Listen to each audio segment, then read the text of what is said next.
શ્રાવણની કથા મુખી ગોવિંદનો ભ્રમ અને સાચી સમજ। એક ગામમાં ગોવિંદ નામના ખેડૂત રહેતા હતા। તે ગામના મુખી હતા। એક વખત પવિત્ર શ્રાવણ મહિનામાં ગામવાસીઓએ એક કથાનું આયોજન કર્યું। લોકો દિવસ દરમિયાન કામ કરતા અને સાંજે કથામાં જતા। એક મહાત્મા કથા કહેતા હતા। એક દિવસ મુખી ગોવિંદ એમના ખેતરે જતા હતા। એમણે જમીન પર એક બોર પડેલું જોયું। એમને બોર ખાવાની ઈચ્છા થઈ ગઈ। એમણે આસપાસ નજર કરી કે કોઈ જોતું તો નથી ને। ત્યાં નજીકમાં કોઈ નહોતું એટલે તેઓ જમીન પરથી બોર ઉપાડીને ખાઈ ગયા। સાંજે તેઓ ગામના બીજા લોકો સાથે કથા સાંભળવા ગયા। કથા પૂરી થઈ ત્યારે કોઈએ મહારાજને પૂછ્યું કે કાલે શેની કથા કરવાના છો? મહારાજે કહ્યું, કાલે તો ગોવિંદના ગુણ ગવાશે। મહારાજનું કહેવું હતું કે ગોવિંદ એટલે ભગવાન શ્રી કૃષ્ણની કથા કરશે। ભગવાન શ્રી કૃષ્ણનું એક નામ ગોવિંદ પણ છે। મુખી ગોવિંદ સમજ્યા કે મહારાજ એમના વિશે વાત કરે છે।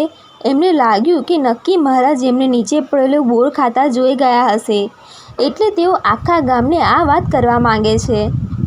આથી મુખીએ મહારાજને ભેટ આપીને ખુશ કરવા નક્કી કર્યું।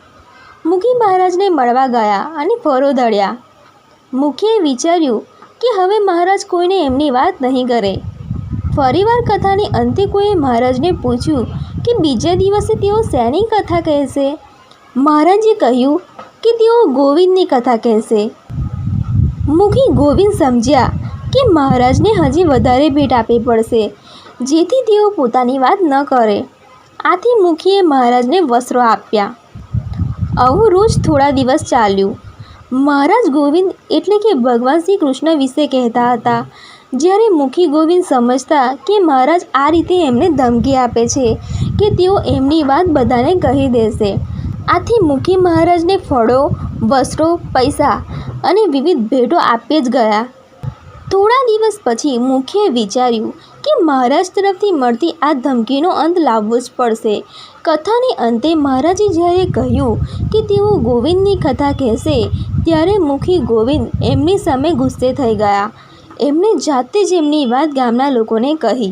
એમણે કહ્યું કે એક દિવસ એમણે નીચે પડેલું બોર ખાધું હતું અને કદાચ આ મહારાજ તે જોઈ ગયા હશે। ત્યારથી રોજ મહારાજ ગોવિંદના ગુણ ગવાશે, ગોવિંદના ગુણ ગવાશે એમ કહેતા એમને ધમકી આપે છે કે આ વાત બધાને કહી દેશે।